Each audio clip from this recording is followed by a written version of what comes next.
So what do you guys feel that you need to do to be able to prove to your superiors and the leaders of your organization that you can move up and you can take the next level in your career? I think the first thing is you have to demonstrate your competence. So in your work papers, in your audit programs, in your client interviews, I think that's tantamount. You have to be able to do the job. I think next would likely be the ability to coach and train others around you, developing teams, making sure that they understand, and that if you weren't there, that the audit keeps going because you've developed a good team underneath you. And then I think lastly would be the ability to lead and influence those who you're providing a service to.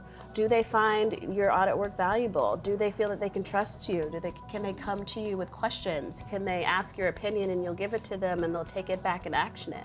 I think all of those things are really important in terms of demonstrating your ability to be promoted.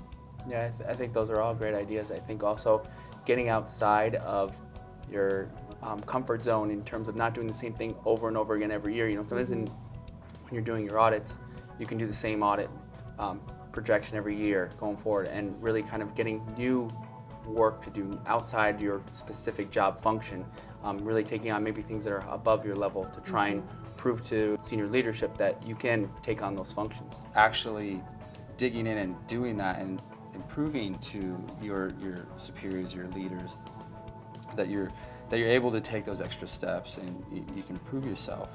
I think that those types of things are rewarded in the long run, and if they're not rewarded at your current business, then it's self-reward, and you'll be able to add that to your resume or CV, and it's not something that can be taken away. I think sometimes too it's even having that honest conversation with your superiors, saying, this is where I'd like to end up, how can I get there? I always have a check-in at least once a quarter with my main coach to kind of make sure I'm self-aware. How am I doing? What could I do better?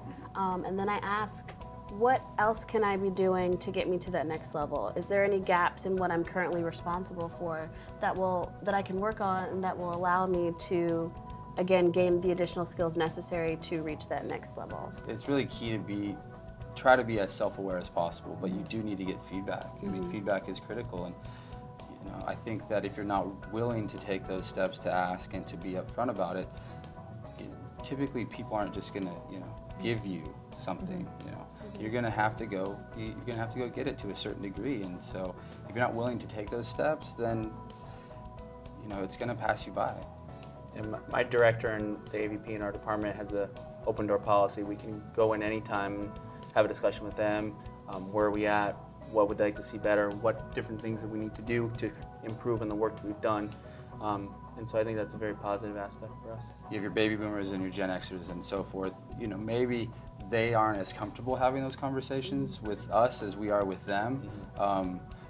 The path of you climb the ladder this exact way doesn't necessarily apply, I don't think, as much now. It's more of a matrix style of moving within an organization, and so the speed of those conversations, the number of times those conversations have, unless it's structured with someone, they can feel a little bit possibly put off by it. I mean, it's about setting up those expectations with your bosses to make sure that they understand what your goals are, and that you don't seem like quote unquote a whiny Gen Y or millennial. Right. What served me really well in my career is the concept of managing your manager, because no one's going to have ownership of your career except for yourself, and 100%. So your career is what you make of it. So if you're not willing to take whatever steps are necessary, because everyone's busy, not everyone thinks about your career the same way that you think about your career, and so by asking for feedback, by going and getting the information,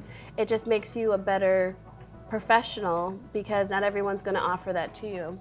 Right, nobody has your best interest at heart except for yourself. Exactly. Truly. And I know in those conversations, I like to hear more of the constructive criticism, because that's how you learn to grow into what you need to develop in that role, and how you can move forward, how you can progress in the organization.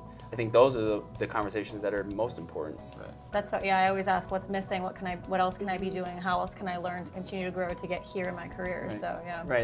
It's great to hear. If you have a review or something like that, oh, you've done great, but you also want to know where I need to improve. What do I need to work on? I also like to check in if I'm leading an engagement with those underneath me. I always like to ask, what could I do better? What could I do to make things more clear for you? How could I better explain something?